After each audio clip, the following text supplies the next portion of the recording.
first grade. Free kick in at the goalkeeper. Long shot attempted. Oh!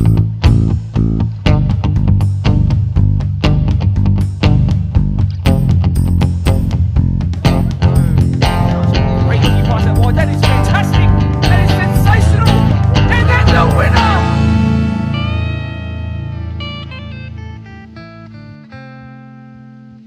Welcome to episode 22 of the Blacktown Football Hour podcast. My name is Mark DePoli and I'm delighted to say here right now that we are on the cusp of heading into our final series across many of our leagues. Some of them are finishing up their last round of the season, and then next week I can say that by the time we get to episode 23, all of our teams that are eligible will be playing in a finals series around that time. So that's incredibly exciting considering contextually what's been happening around the world that's prevented us from having a finals series last year, for example. The last time that we had one was in 2020, which feels like an eternity ago, and to be honest, it has been.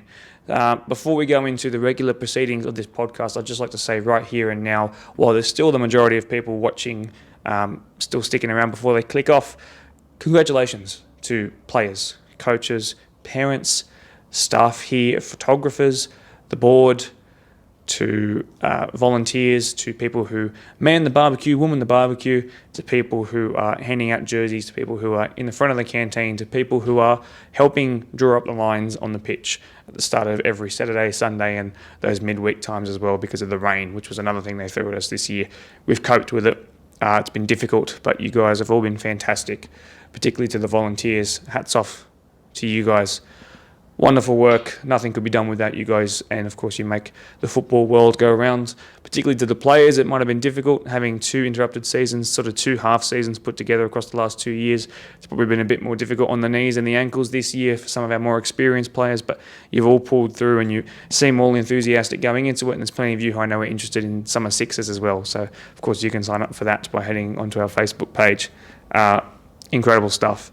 So, if you think about this being episode 22, that's 22 hours of Blacktown Football Hour podcast content. There are some people, some volunteers as well, called presidents, secretaries, everything in between, everyone in between, who's putting in 22 hours per week, sometimes across 2 days consecutive. An incredible effort. We're on the dawn of finals. We're on the cusp of finals. We're right there. One more bit of extra effort, and then we can all relax a little bit. But congratulations to you guys. Now, into the regular happenings of the podcast. What can you expect from episode 22 for 2022? Well, there's no better time to talk about the first round of the final series than in this episode, and of course by covering the fixture, the one that's going to be live streamed from 4:50 p.m. on Saturday night. That's this Saturday night in approximately, I don't have a watch on right now, but 2 days and 2 hours time from now, which is just incredible. We're into the final series. My first time covering a finals game for the BDSFA, which is amazing and a great honour. So I did something a little bit different this week. Instead of getting the regular, coach and captain from each team to come on at different times, I got them to come in at the same time. Now, if you're ever someone who knows how to read body language and how to notice side glances and side eyes, for those who watch rather than listen to the podcast this week, you're going to be especially intrigued by this one because not quite fiery, but certainly stern and resilient, and there was a lot of self-belief from both the second place PL1 finishers in Doonside and third place PL1 finishers in Quakers Hill Juniors. So Jules Bombach and Ash Coy, as well as the Zwera boys from the maroon-wearing Doonside, were on and they were confident. They talked about everything from what happens in a penalty shootout for them to the last time they took a penalty shootout, the last time the captains took a penalty, how their lineup would look this weekend from a provisional standpoint, and a whole bunch of other things in between. So some unique questions for a unique scenario, and I can't wait to see what perhaps our grand final preview might look like on the last episode of the year.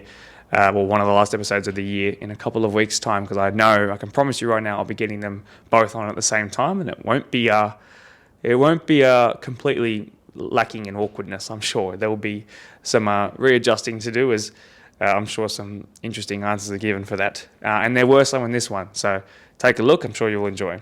Sticking with Premier League this week, I spoke to the minor premiers of the Deploy PL1.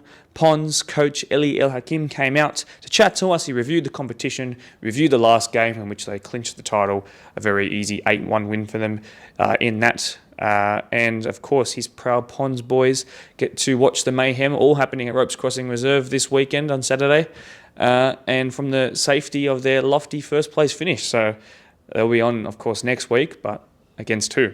Find out.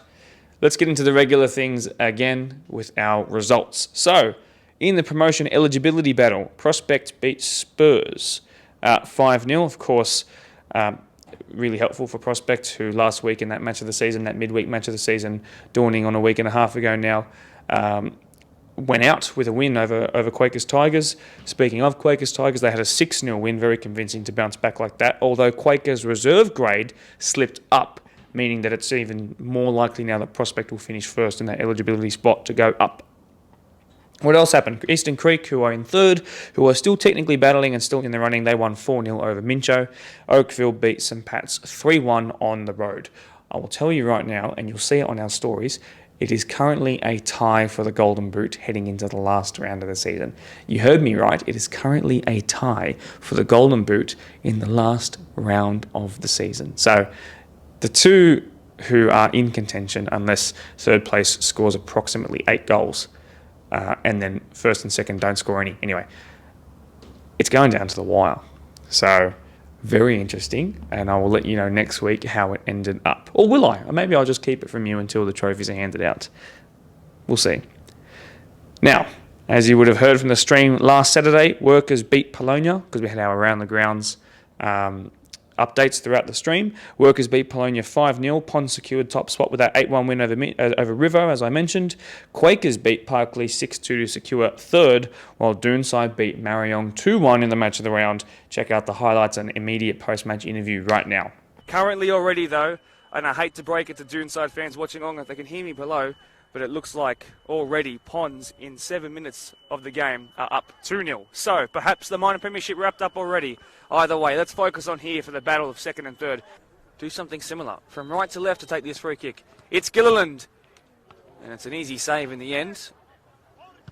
So much like the game at Prospect and Tigers at the weekend, there's another free kick called here, and they're starting to rack up way too consistently. He's got a goal this year. If he can score one here, pandemonium. It's Dominici. From distance, goes through the wall into the hands of Kinsella, who drops the first time, and O'Keefe is there! And off of the rebound, a man who's only just working himself back to full match sharpness has one of the most critical goals in their season. They might not have the minor premiership in their foresight, but they certainly do have the safety net that comes with second and third, and the first goal on cue might just be the one that gets them to the promised land. So if you've just tuned in, or you're just listening along perhaps while driving, as Paramus tried to outmuscle his way towards the ball as Kuzi Brahma is down the turn to Carl, and that just went over the top. Going to be cleared all the way to Gabby De Oliveira, who's got to work uber hard to keep that in. Coming together of legs, but thankfully no free kick given. Calls for a high foot once and then not twice, and forward come Doonside perhaps. So Couch, what a ball that is, and Ethan Eichen, who's been off for a little bit, but can he redeem himself in the ultimate way here? Yeah, he does, under the keeper! 2-0 to the home side as he points to the camera, and a celebration to go with it too. I didn't know he was chill like that. You know. Shake of hands and high fives all round for Doonside, whose record of 3-3 in their last games against the top 5. Well, that might just become 4-4 in what's their most important match of the season. So just confirmation. A win for either of the sides here would have affirmed them to be in the top 3. You want to be either second or third, if not first. As Hinwood makes an easy interception. And we'll probably look for Eichen here and could release something. He's actually got an assist to his name this year. He should have more. He says if Ethan Eichen could score more in the match of the round, can he change things? Alessi running in late, he goes himself! And it forces a save out of James Kinsella. Not great from the left boot by him. Aramis is there. Can't get past Alessi though. Just too good at running this midfield. It's causing so many problems. The fittest teams in the comp seem to be the ones towards the top. Eichen's there looking for a double. Eichen, no! That was the opposite of commentator's curse. That was commentator's prediction there. And Eichen, well, this is very similar to when he got his first. Eichen now tries again. Eichen could save. House prices and all the like. So he can sell you a house, but can he buy a goal here for his side today? Well, Brahma is there, and Brahma tries it straight at the keeper, and had it gone anywhere else, perhaps we would have been looking at one of the first real big chances for Marion today, but that's probably their first significant shot on target, and it's taken, what, let me have a look, 58 minutes and 3 seconds. Central towards Wall Reese, and clips it over the top only as far as Zwereb though. O'Keefe, first goal scorer of the day. Chakal, strong and aggressive to win that back. And there's Bwama there going to the outside. It could be a great involvement initially for Tapa, but it's a great save by Hinwood. But it will be a season they're going to be happy with. Flipped on the near post and then it's up in the air. Not sure who got the final touch. Depo is there and then Bwama off the post. A cannon like we haven't seen before. How much power was behind that? Afori will now whip this one in. That looks more like a shot and it goes somehow over the crossbar. Can't live culturally as that ball comes in and is cleared. Should be a chance for me here. The player gone to ground. What's being called here? I think it's actually going to be a Doonside free kick. But De Oliveira is the player down. What's happened here? I haven't seen Antonio Perillo point to the spot. So what's going to happen now? Is it an inside of the box indirect free kick? What is going on? Well, I think it is. So after not having one for 2 years, then getting one at Blacktown Workers versus Quakers at Quakers Park, it looks like we're going to have another one. I think it's for, I'm not sure what it was for exactly, but we've got one, and we're going to treasure it. And also double his account in the match of the round for goals. It's instead gone to their number 24, Asim Tapa, who hits the crossbar. I harped on about Daniel Alessi in the Blacktown Football Hour podcast, but take nothing away from the man next to him. He's been really good today as they try and flick it in. Chakal leaves it for Afori, whose delivery's been okay. It needs to be perfect. Why not just hit it? The game is basically done. Give us a goal of the week contender. He does hit it. And it's in. Well, is there time for 2 more goals? How many stoppages did we have? Were you counting? Kelvin Afori just doubled his account for the season in the last moments of the season and gets a second match of the round goal as well with a wonderfully struck free kick that nobody saw coming, including, I think, the goalkeeper. Every single player forward, every single player back. In it comes, right of the keeper. Straight into the hands of the keeper, who's going to whip this forward and perhaps have a shot at goal himself. A bit too flat to really do that. Hassan Ali is there. Hassan Ali coming together with the keeper, but it was fair. And now the follow-up, Colborne, really good defensive positioning. He's then tackled and stripped of it. And Haaland, Haaland. Oh, what a great way to end what might be the final moment of the season. The foul. Oh, will that do it? And Doonside. Well, the 3-time winners from 2015, 16 and 17 who then had to drop down for their own reasons, then opted to stay down, worked their way back up with an even better squad the second time that they did it. Back up now into the big time, invested in youth, put all their hope into that, invested in a coach whose name is now synonymous with the club and will be until the end of time. Glenn Zwereb has masterminded a win, a second win over Marion in the season, but the important one for the final game of the Deploy Premier League 1. Goals from Jordan O'Keefe, an assist from Daniel Alessi, and as well Ethan Eichen, who latched onto that through ball, which was oh so fantastic. It was an incredible game. Small amounts of big chances, lots of little chances, crossbar hits, post hits, free kick, obviously the free kick goal. Marion weren't willing to really talk to me afterwards. They ducked off as quick as possible. It's not the season they were probably expecting, at least in the sense of where they finished in the regular season. So I couldn't grab them. Understandably, I do forgive them though. High expectations leads to unpleasant reactions post-match when you don't meet those expectations. Nothing wrong, just definitely upset with how it ended. With our random league of the week, I'll remind you about the 21's men's competition, where last night here at Blacktown Football Park, Workers Red secured their minor premiership with a 3-0 very convincing win over their great rivals Rudy Hill. Double brace, almost a hat-trick to number 44 Jacob Churchill. Shout out to you, springs to mind, and it will be difficult for me to forget because it was such a good double for him. Great performance from him and the team. Congrats to those guys, Jason Notley and co from Workers. Shout out to you, Matt Brown, as well, for taking out that one. I know you really, really wanted to. And of course, they were featuring here on the podcast not so long ago either. Our Spartans boys went to Mount Druitt in the local derby. Our 13s started off the day really well, a 3-0 win. Our 14s a scoreless draw, so 0-0. Our 15s lost 3-0. Our 16s went down 5-1, while our 18s ended off the day drawing 2 apiece. The girls were here hosting the always strong Apia, although the sky is blue, the grass is green, and the 14s get another win, 4-0 this time, not an unfamiliar, convincing scoreline. The 15s won 2-1 to return back to winning ways. The 16s had a very entertaining 3-all draw. The 18s and reserve grade lost both 1-0 each before our first grade had a really poor showing and lost by a big margin. I'll just say this, it was one less than Brazil-Germany in 2014. Moving on quickly, the BDSFA AYL boys were away to Northwest Sydney FA. The 14s losing 4-0. The minor premier 14s won 3-2, as they always do. The 15s lost 2-0 before 10 goals were scored in the 16s game, but only 3 came from us, 7 from the other side. So, entertaining games. Again, congrats to the 14s for getting the only points of the day, and with that, the only win. They are just brilliant. Right. Enough with the results. Pretty short intro this time because there are so many teams wrapping up from around the place. I introduced the captain and coach of both Doonside Hawks and Quakers Juniors. See you at the end of the episode.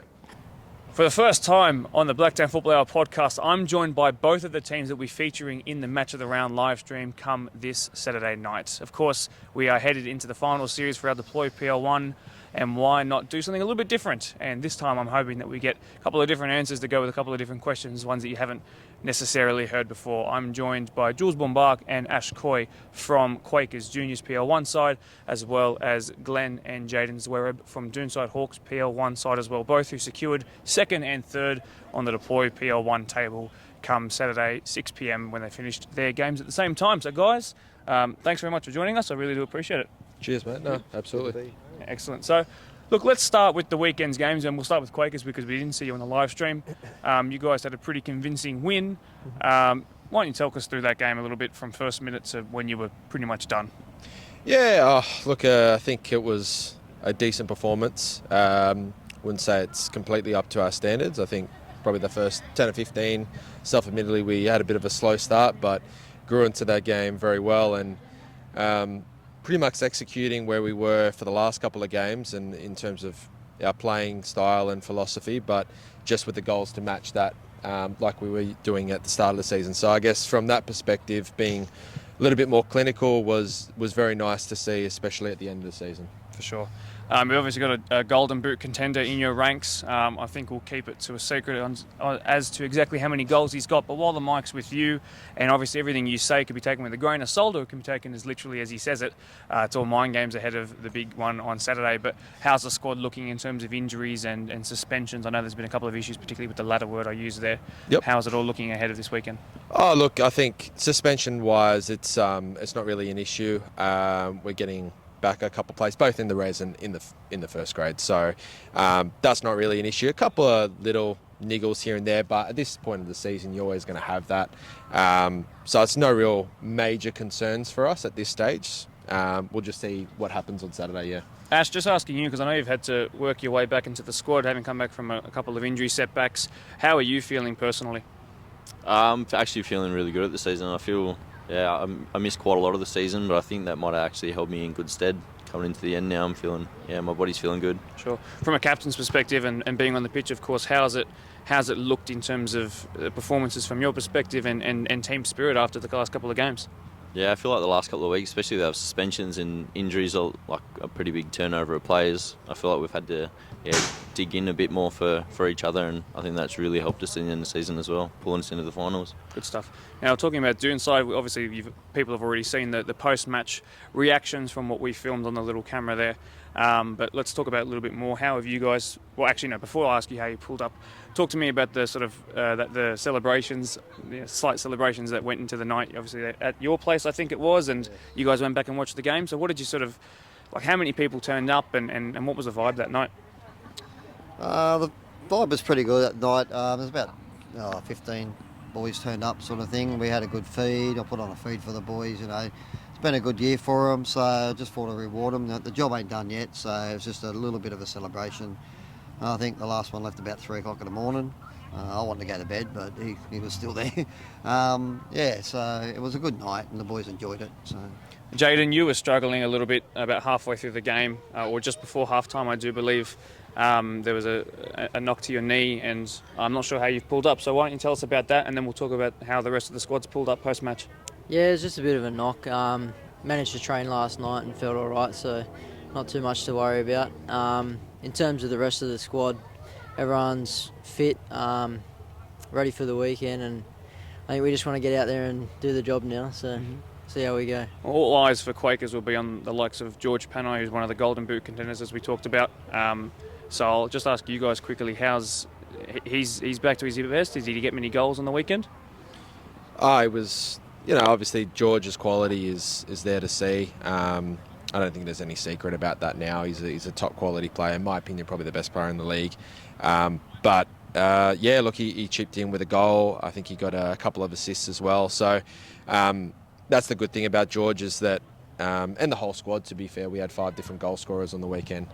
So goals can probably come from just about anywhere. And I was really happy with everybody's performance, not just George. I think we've got quite a few players in there that had an exceptional performance and hitting form, I guess, at the right time. Congratulations. Now, speaking of another Golden Boot contender, well, had he been fit for the entire year, Jordan O'Keefe is always dangerous, and I've rambled on about this guy since I first watched him at your home ground about 18 months ago. Only made his first start midweek last week, so about this time a week ago, and then had another start as well. In particular, how's he pulled up, Glenn? Geordie's put up really well. He was at training last night, and he's raring to go. He's put everything behind him. He had a few niggling injury and a bit of COVID too. So, I think the week's rest, a couple of weeks rest, was only really good. But yeah, he's back in the full training and he's ready to go. So it's good to have him back. Actually, really good. For sure. Talk to me about going back to the celebrations. I say lightly at your house afterwards.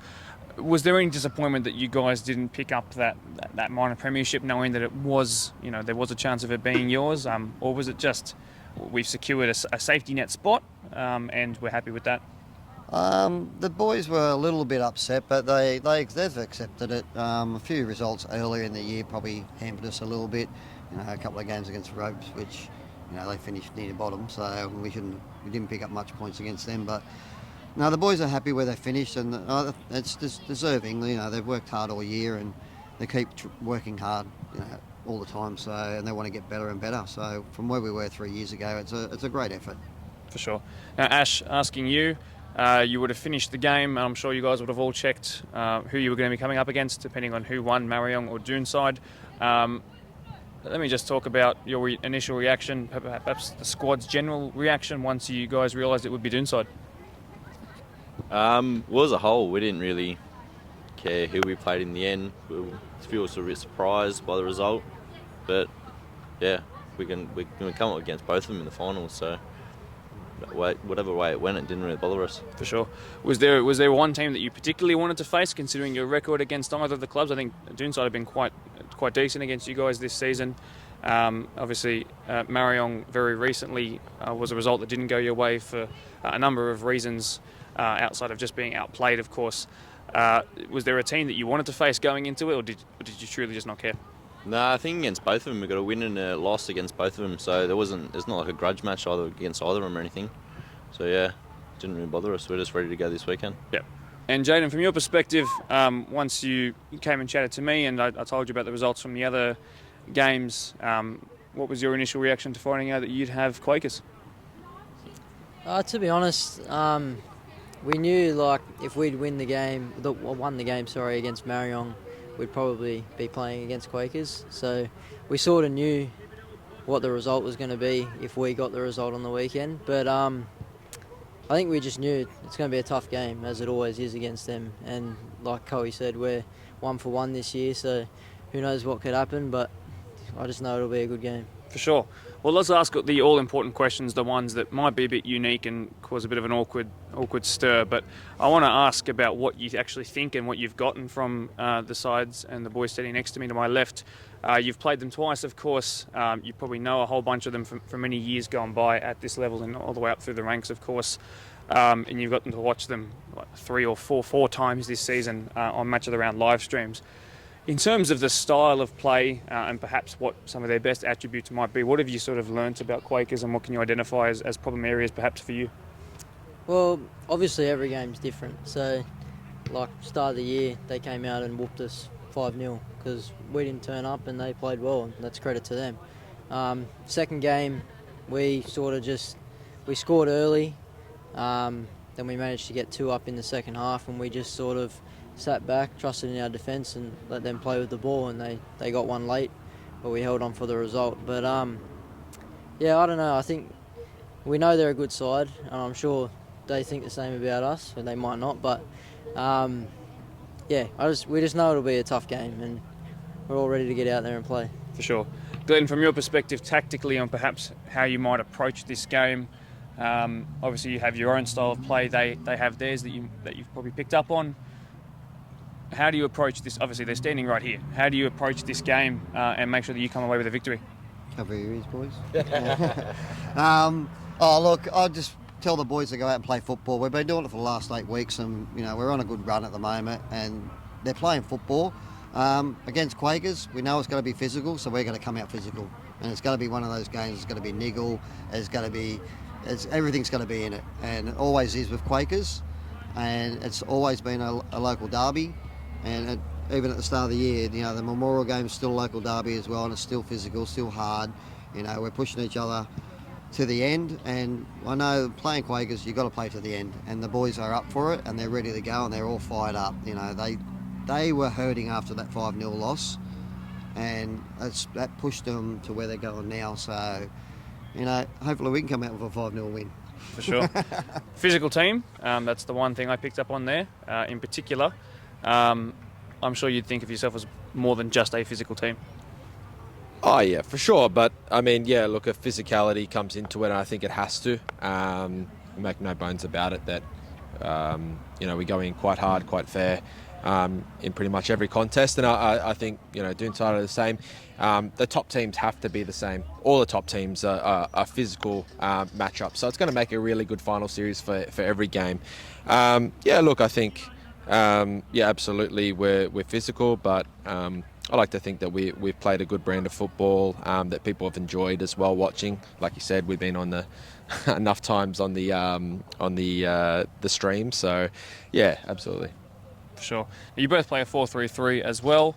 Similar use in that you guys have a 10 and probably 2 midfielders that sit a bit deeper as well. So very similar in that sense, and that's very interesting to me. In terms of tactically, with players returning from all different reasons why they were out, how can we expect Quakers to try and come away with a victory come Saturday? Look, I think it's like we obviously talked about this almost every time I've come on. It's truly about us and about what we can do to influence the game. Yes, we might make minor adjustments here and there. I think you'd be silly not to against quality opposition. But at the end of the day, for me, it's about sticking to our core beliefs, our philosophy, and our style of play. If we do that, we give ourselves a great chance of picking up results. Doesn't matter who against or what opponent or what week. We'll go out there and do that. And if we do that to the best of our ability, then hopefully we'll be there in the grand final qualifier. Ash, is there anything you've noticed? Either I'm not sure if you've been actually on for all of the games against Doonside this season in terms of your injury setbacks, but from what you've noticed against them, is there anything that you are looking to exploit in particular? Something you're happy to say, something you're not happy to say? I'm not sure. What are you able to reveal? Not really one thing I can pinpoint. No, I think, it's, as Jules said, going into every game we still have the same game plan, same kind of philosophy. And yeah, as all the boys said, we know every time we're going to play them, same with any top team, it's going to be very physical, and then whoever's going to come out on top comes out on top. Just giving back to Jules as well, in terms of the mentality that comes with that safety net, obviously first, second and third, first and then second, third get a different sort of safety net, but you guys have got that. And there is something to fall back on should this weekend not go your way mentally, and this is a question specifically for you as a coach.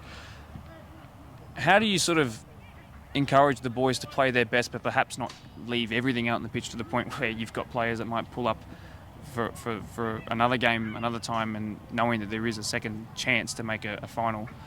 How do you what do you say before a game like this when there is everything to lose but there's also that backup?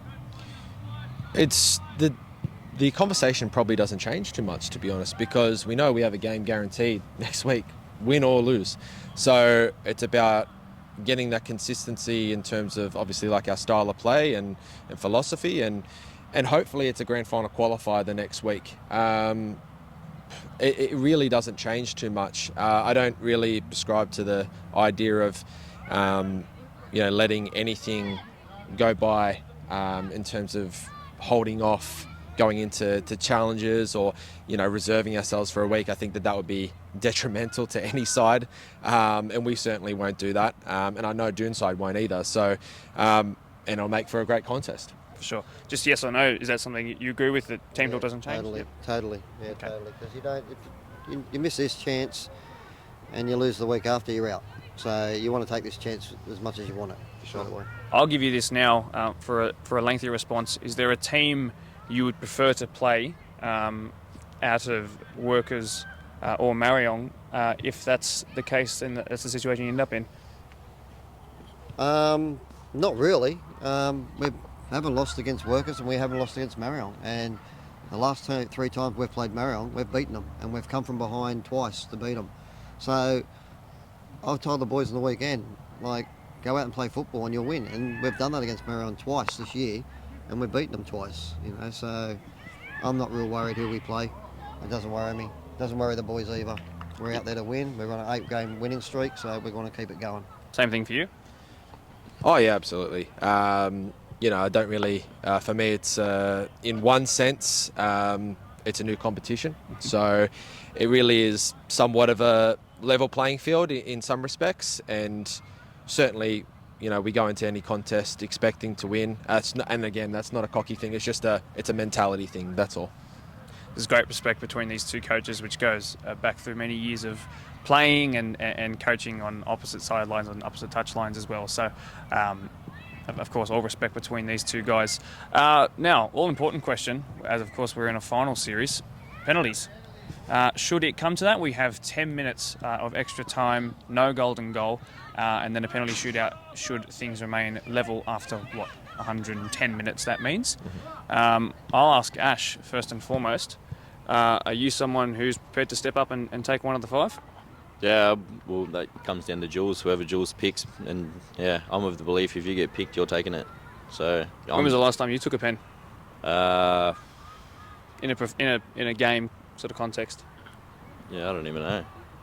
I was meant to at the start of the season and it didn't come to me, so we won it early, so hopefully that happens again. You guys actually did have a penalty shootout earlier in the year. Luca Gallo was the hero. I mentioned it every time you guys go live.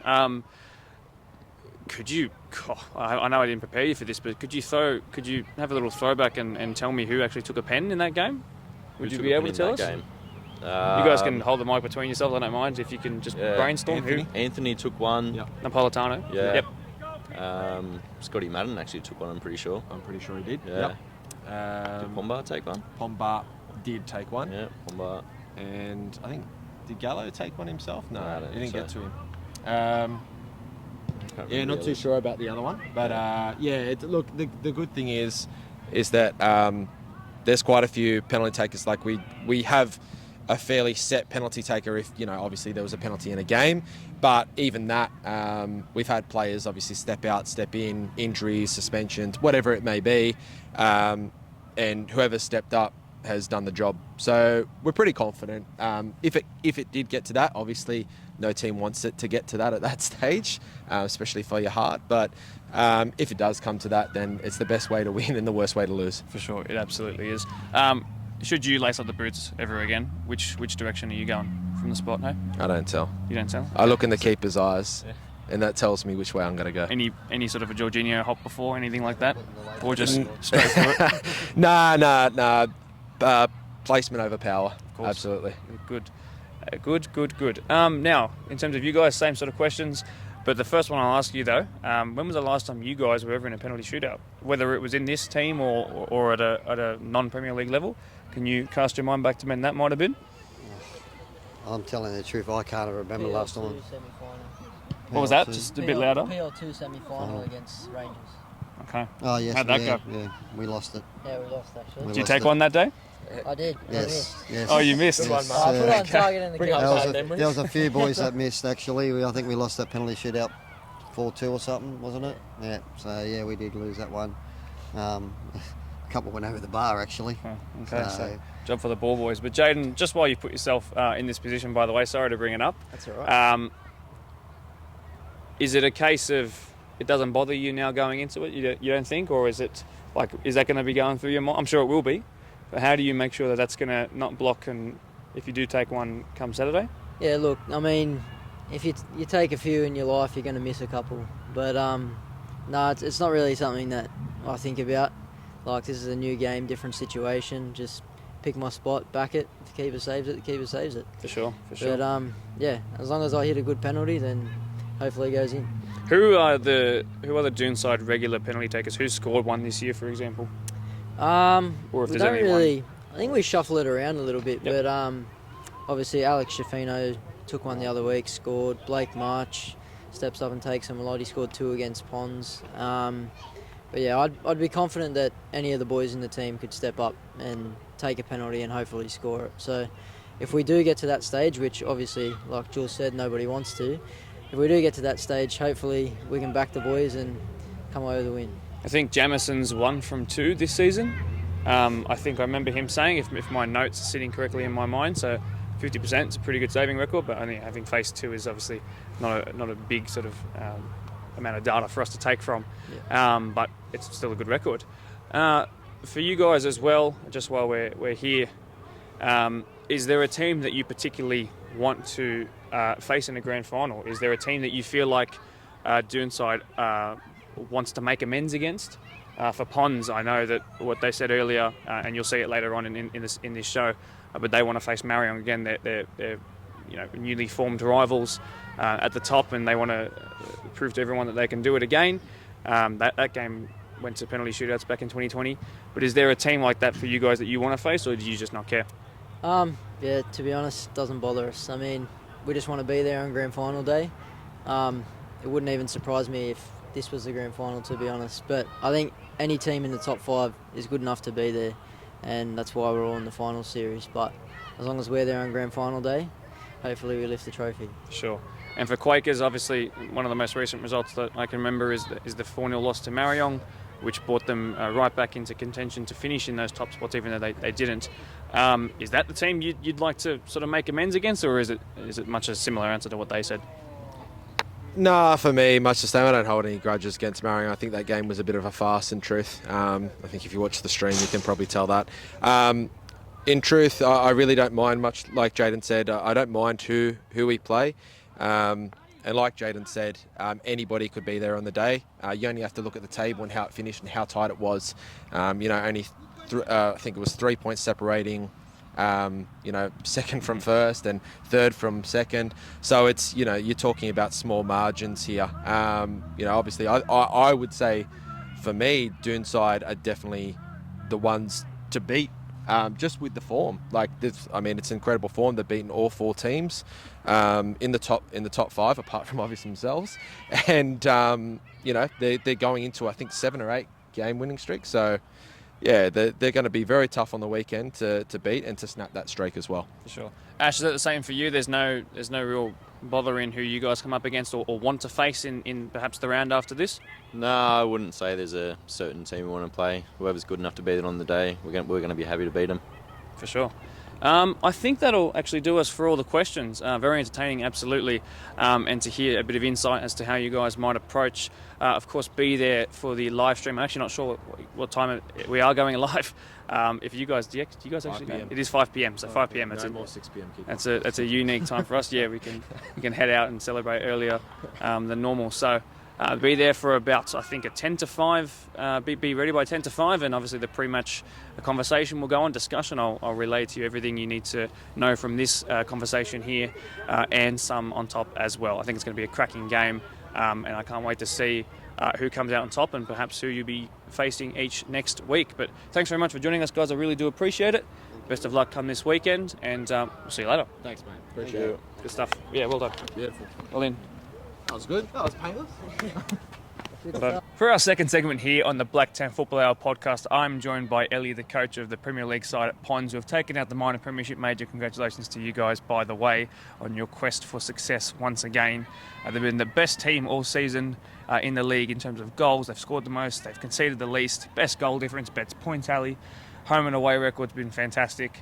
They've been a joy to watch, and I can't wait to see where the finals series takes them. But I've been joined by Ellie, who we were getting on last week, but they hadn't secured it just yet. But now they have, so it's great to have you on. Thanks for joining us. Thanks heaps, buddy. Appreciate it. Yeah. So, what was the initial reaction around the room, what's it called, the changing room afterwards, and on the pitch afterwards? Was it any, like, you guys are business as usual, I'm sure, but what was the celebrations like? Was it reserved and timid, or did you guys enjoy it a little bit? No, we actually we enjoyed it a little bit. It was unfortunate. We were meant to have the home game, but we played Riverstone. The game got changed the first round because their ground was too wet, so we ended up having, it was our home game, but we had to play there. So they don't have change rooms, so we had to stay outside, which is a bit crap, but that's okay. But no, we actually enjoyed it. Like, it's been a hard year. It hasn't been easy. It's been our strongest probably year that we've had over the last 3-4 years, to be honest, because we sealed my club championship as well, minor premiers, and we go to champions, which we haven't done that every other year.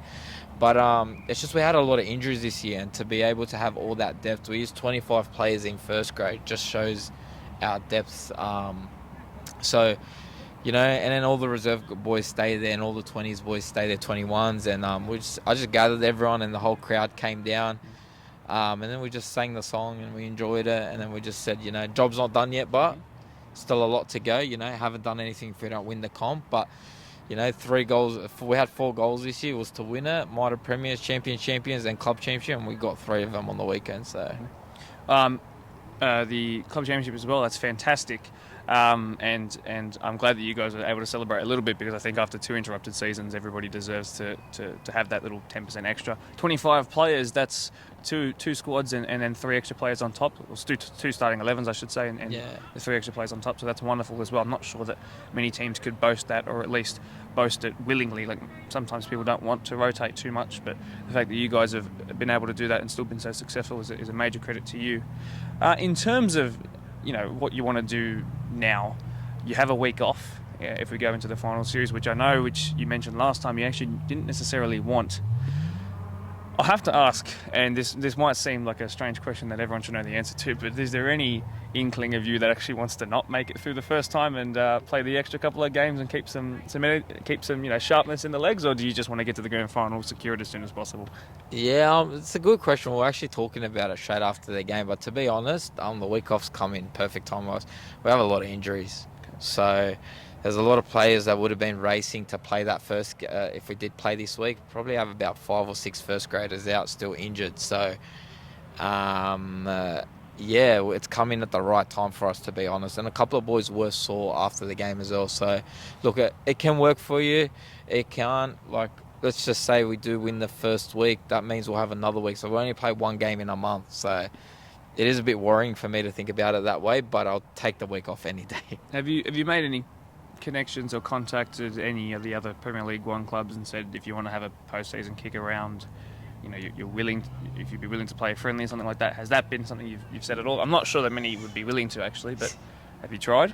Nah, not at the moment. I think we all hate each other at the moment. So I think it gets to that final, you grow another beast, you become different. We're off the pitch, we're all good mates and stuff, but now it's just no one talks to each other till that final whistle. For sure. No, you guys do tend to play games, and the second it's over, there's no more pushing or shoving like there is in the 90 minutes that the whistle is being blown. So good to know, but yeah, business as usual for you guys from now and taking it up another level.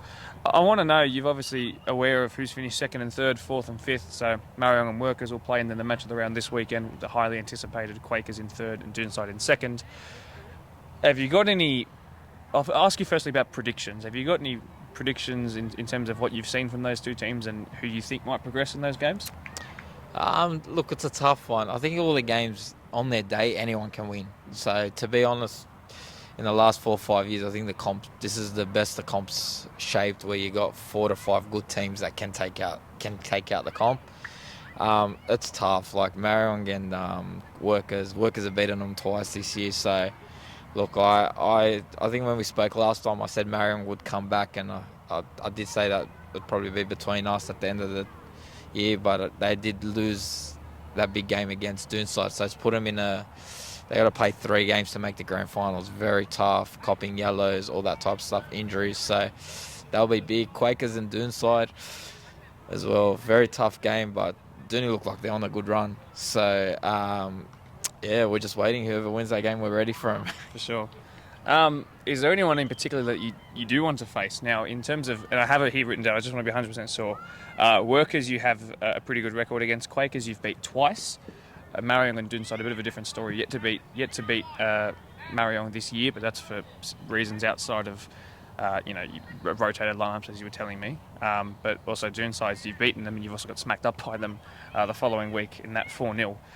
Is there one of those teams out there you'd like to face, or is it simply just we'll play the best, we'll beat them all? To be honest, look, I wouldn't mind playing anyone. Whoever gets it is going to deserve it at the end of the day. But we've played 2 grand finals. The last 2 grand finals we've played, and between us and Marion's 1 each. So this will be a good settler to settle it out between us and cement who's been the best team in the last 5-6 years. But as well, I wouldn't mind playing Doonside as well, because no one spanked us that bad for a long time, and we copped a 4-0 after playing them 3 days before that and beating them. So wouldn't mind. But as well, Quakers, it's a derby for us as well with them. They're down the road from us, so it's a tough game. And Workers as well, they're a new team, young, they're still getting there. Wouldn't mind. We drew the first game, we beat them in the second game. But like I said, all of them, but I still rate Marion as the team that we want to play. It's just something between us. If you guys don't know, they actually faced in the Cotton Cup in midweek a couple of weeks ago. It was not Pons that came away with it, it was actually Marion. And I think, and I mentioned it plenty of times while on live on the mic on our PL Match of the Round live streams, that I think you might have actually sort of broken their duct, their voodoo around not beating those top 4 teams. Yeah. And from there they went and actually had some decent results, and then they went and lost last week. So I think you actually might have done them a little bit of help there in getting that belief back. Whether probably that, but that was you doing a Wenger masterclass and you're wanting to face them in the grand final and then beating them, I'm sure. Yeah, look, it's actually an omen. I was actually thinking about that, because the year that we won it, the 2 years before that, they beat us in the season. We drew one and they beat us. The second year when they won it, we drew one and we won. And then now this year we've drawn one and we lost. I think that it's close like that. Yeah, it's very close between us, but we just got that big rivalry between us, and it doesn't matter if, like I said, when we played them, they were like at 5th, and then it did not matter. They just go to another level when we play each other. It's just so tight. Mm-hmm. So, but like I said, there's Doonside, there's Quakers, there's Workers. We could both not make it. So. Sure. What I've noticed about Marion is that they tend to, at least in the matches that I've watched, they've actually sort of matched in terms of everyone playing an 8 out of 10, everyone playing a 7 out of 10. They've actually matched what their opposition have thrown up to them, and sometimes it works for them, sometimes it doesn't necessarily come away from them, but we'll see.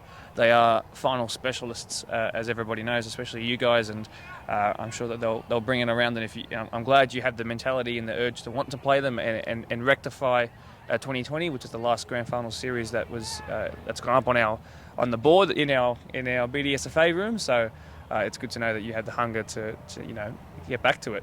In terms of teams that are successful, we saw last decade Parkley did a double three-peat, so they did 6 in a row. Doonside then ended that and did their own 3 in a row before you and those who wear green and black decided to then take it into your own hands and start sharing it around a little bit. Is there a desire for you now to stick out with this squad and try and build your own sort of legacy, that when somebody looks back at 2019, obviously 2020 wasn't yours, but then 2021 was missed, and now perhaps 2022, 2023, 2024, how much do you want to see Pons in those spots for the next couple of years? Yeah, well, that's a good point, So that is our goal. Within us at the club, look, we do set a high standards. We want to try win reserve grade as well, club championship, minor premiers. We try to do all these things, but as well, we have a long time goal. We don't just want to be a team that's does it a year and then folds out the next year. So we've had that over the last 4 years, and then even though we had 2 years of interrupted, which have hasn't suited everyone, but like this year we're back to a full normal year and we've shown what we can do. We've pretty much had the same team. You get 2 or 3 players that always come in and come out. That's normal, that happens well, but we've had the same core for the last 4 years, and we've still probably got a couple of them old boys, Matty Albert, Scotty Jackson, Brendo, even though they've missed half the year this year, but they've still got a couple of years. Everyone keeps telling them this is your last year. But as long as we got our core and we've got our reserve boys coming up, I think for the next 3-4 years, I'm hoping that we do stay up there. And as well, you look at that ball and you see 6 of Parkley, you admire that. You want to do the same. So that is our goal for the next 10 years, to keep taking it out. But who knows what happens. Yeah, that's exactly right. And that's a good mentality to have. And one question I do want to ask, I can't necessarily ask the Parkley boys who did 6 in a row. I'm unaware of anyone else that sort of matched that. Perhaps, we date back to 1979, does the BDSFA, so I'm not sure if there's anyone who bettered that or equaled that. How difficult is it to keep a squad together across an off-season, multiple off-seasons? I know it's difficult at the professional level, it's difficult at semi-professional, and I'm sure it's just as, if not even more difficult at our level. Can you talk to me about what that's been like in the last couple of years, considering all things that have happened globally, and how are you going to continue doing that? Is it just promising success and then achieving it, or is it something deeper than that? Look, I think it's deeper than that. I think we've got a special bond. I have a really good bond with my players. We respect each other well. We just have a trust. Like, I tell them, if anyone likes to leave, just let me know. I don't want to hear it from anyone else.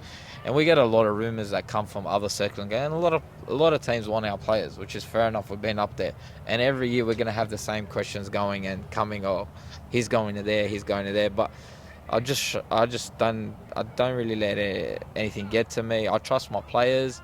Like I've said over the 4 years, if anyone wants to leave, they'll approach me first. I'll say, listen, this is what's going on, and I'll tell them whether I can. If they've asked me, I want to be a starter, I'll be honest with them. I'm like, look, at the moment you're in the squad, whether you start or not, I can't give you that, and it's up to them what they make. I'm pretty honest with all of them. But I feel like I've got a good respect, Levy, and it comes from the club. Like Ryan, our club pro, he does a lot for the team as well, and he kits us out, spends a lot of time getting sponsors and stuff like that. So he funds the team a lot, which sort of helps and makes them look as professional. And people like that. And I believe we started that trend, and all the other Premier League teams now are starting to kit their players, give them trackies, pants, jackets. So I believe that we've always been up there, but I've got a good bond with my players, so I always try. I'm as confident as it gets, and I think year by year as we go, I've probably lost 2 players in 4 years. So, and you're gonna get a couple of players that gets poached to other teams, because it happens. Because when you got 20 players that can play first grade and they're not getting that time, eventually someone's gonna go. So I'm surprised that I've actually kept that many, because they've been offered starting spots elsewhere. But I think it's just success, being trustworthy, training hard, trying to be as professional as you can for a local club team, and trying to, just inspire people, just stay together. And I think the most important thing is, like, it's not just about soccer. I believe you learn a lot out of life as well. You get discipline, especially the younger boys that are 20 that are just starting apprenticeships and stuff. We discipline well, it goes into their working life. Not only that, with mental health these days and stuff like that, I try to look after all my players as they're my good friends. It's not just about football at the end of the day. So you get that good connection, and then you feel like, you just can't walk away as easy as it seems. That's very good, and that's not an answer that necessarily you might have thought you would have had to make come the end of this episode, but I'm glad that throwing that on you've done that in the way you did. I think that's a great answer. That sort of that essence of team building and understanding your role, even if it means you will get more minutes somewhere else, and family and club president and top upper management down is all connected and helpful. I know how much Ryan does. I speak to him relatively often, and I know how much he cares about success, and it's great to see that that's something you guys recognise as well. So shout out to him, credit to him. A couple more questions, and just throwing back to 2021 now. You guys I had a look the other day, you guys were top when we finished. You'd actually just dropped, I believe, a point on the very last match, something like that. Or you were at least, unless I'm thinking of this wrong, I think you guys were very towards the top at the end of last year. All second, I think Mariam was ahead of us. So Mariam had just gone ahead. So is there knowing that where they are now, and how much better you guys have been, and to be fair, probably in that sense having the better off-season, perhaps them not putting two in a row, 2020 and 2021, is that something that you want to use to your sort of advantage now? Yeah, yeah. Well, look. To be honest, the way last year was planning out, if the comp didn't stop, they were the team to beat. I think they would have taken it out. They just everything was going their way, injury free. Their players were in good form, and other teams. I actually think they had just dropped a point. So I've Yeah, got my two teams mixed. yeah. I think Yeah. they lost to Doonside. Yes, that's yes, what it that's was. ringing a That bell was the now, only yep. drop, but they were still clear ahead of everyone. Well, they were 2 games ahead of us, and we were in second. So. Yeah, so I do think that was unfortunate for him, but it worked out. But I still think it was only halfway through the season, so a lot could have changed. Like you're seeing Quakers were at the top halfway through the season, and second half of the season, it's tough to keep that same consistency. And this is what I always say. People say, and I've been getting referees hit us up and telling us, they've caught up to you, they're up to you. But I still say, like, this is what I always say between us and Marion, we're still a little bit ahead because just the consistency that we keep. I know Marion finished in there, but, they don't drop that game. They finished second in that last round. So, I still think that consistency in playing every week, that's where it comes down to finals, because you can have that one game where you're good, 2, 3, but when it comes down to final football, you got to be consistent, and that's what's going to win you. It's going to win you. So with the other teams, you don't know what comes up that day. So that's why I'm always confident in saying us and Marion are still a little bit ahead of everyone. But like I said, I could eat my words and they could come. But like I said, we take it week by week. We're just waiting to see what happens this Saturday, and we'll be ready for whoever it is. It feels like a lifetime ago since we had Quakers on here, and they were ready to talk about how they were first and wanted to maintain it. Honestly, I had to think about what episode that might have been. Maybe episode 14, I think. That's about 7-8 weeks ago, 2 months ago. That seems about right to me. My final question, at least before anything else pops into my head, regards Blake Sker's form towards the end of the season. Now, not necessarily known for being top goal scorers compared to perhaps a Marion or a Quakers in years gone by. But you guys have taken that out this year, and credit to you. And that's maybe something that people didn't know before they watched this. Blake Sker in an 8-0 win, 8-1 win it was against Rivo last game. It was 8-1. Yeah, so he scored 6? It was 5. He scored 5. I made a mistake there. He scored 5 goals. Okay, scored 5. And you were texting me through those as the game was going on. How helpful is that coming into the all-important final series, knowing you've got a guy who can bag 5 in 90 minutes? Yeah, well, to be honest, I think he's left about 20 or 30 goals out there. He could have had a lot more. He's just the creativity from the team is just it's been really, really good. And he's saying, I think he scored about 15, 16 goals this year. And then we got Rivera on the other side, scored about 10. We got Shannon, it's injured at the moment, scored about 5, 6. Taylor scored about 8. That's good. From 10. Yeah, he got it good. So it's split. We got Scotty Jackson even from the back line scoring 5, 6 goals. Yep. So it's been split a lot, but creating chances and stuff, like we create a lot. We create about, I can count 20 chances probably every game. And it just happens to be this game, he put them all away. We could have had the same results in other games, but unfortunately they don't always go in. And it's just, I think, perfect just for his confidence. It's been real, and he's been confident all year. He's been killing it all year. He's been one of our player that gives you 9 out of 10 every week. So it's been good. And then Taylor now, unfortunately, we moved him from the 9 role to the 10 role. So just because we couldn't fill that role, so as a captain, he took that on, and it took away from his goal scoring. But still, he came with a flourish at the end of the year, and he's set up so many goals. If it wasn't for him, some of them boys wouldn't have as many. And as well, Ibrahim in the middle, he's been doing it all year, killing it. So, like I said, every one of my players that's been up there has contributed. Not just because he scores 5, it means it's what's been given to him from the quality that's been doing all the hard work to get it up to him. Yeah. So, but it is positive that he's put 5, and I hope he can do that. For sure. 2 weeks. I'm sure you can. Taylor as well. Happy birthday, by the way. I know you do birthday, watch these. So 29. Sorry, let me say that quite 29 today. And good to see you doing well. So. Bit of a shout out to you there as well, Ellie. We're going to wrap this up. That's been wonderful, and I guess I hope that Blake could score as many goals as he did in that last game into the finals, because it'll make the games very, very interesting. Chris Dalkeith as well, who was on here a couple of days ago. They just wrapped up the under-14s AYL season with the minor premiership win here. That was last week, but I know he's got 5 as well, including a free kick, I think, a couple of weeks ago. Yeah, that was 5 or 6 goals as well. But he did cop a red card against Marion, so he had the week off. Oh, there you go. He had an early shower. Good stuff for coaching. Good on him. I think his players were here watching him as well. Oh, really? And so he just had to show him how it's done. Do a bit of a Brexit involvement there. Nah, he's been really good this year. It was just unlucky. Yeah, goals all over the pitch, which is excellent.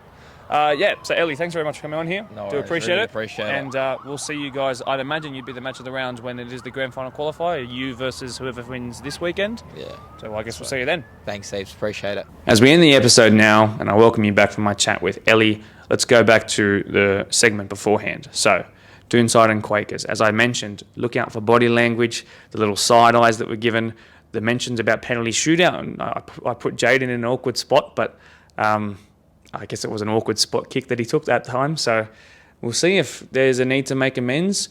It could be a very close game, which is decided by 1 goal. I imagine it will be both of the teams looking pretty close to full strength, if not there already. So fantastic. I'm so excited. I know I keep using that adjective to describe how I'm feeling towards it, but I'm serious. Like I'm really, really excited for this game. And of course, they both spoke well. They had prepared answers to the questions I'd provided them multiple hours beforehand, and you could see that Quakers have the more we don't care approach, and Doonside were more.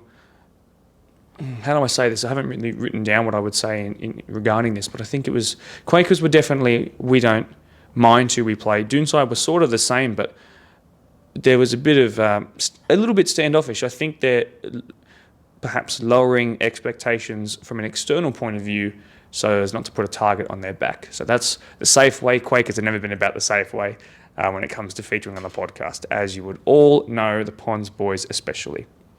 In the second segment, Ellie spoke really well about what he predicts will happen, a review of the season, of course, club championship and minor premiership winners in the PL1 first grade.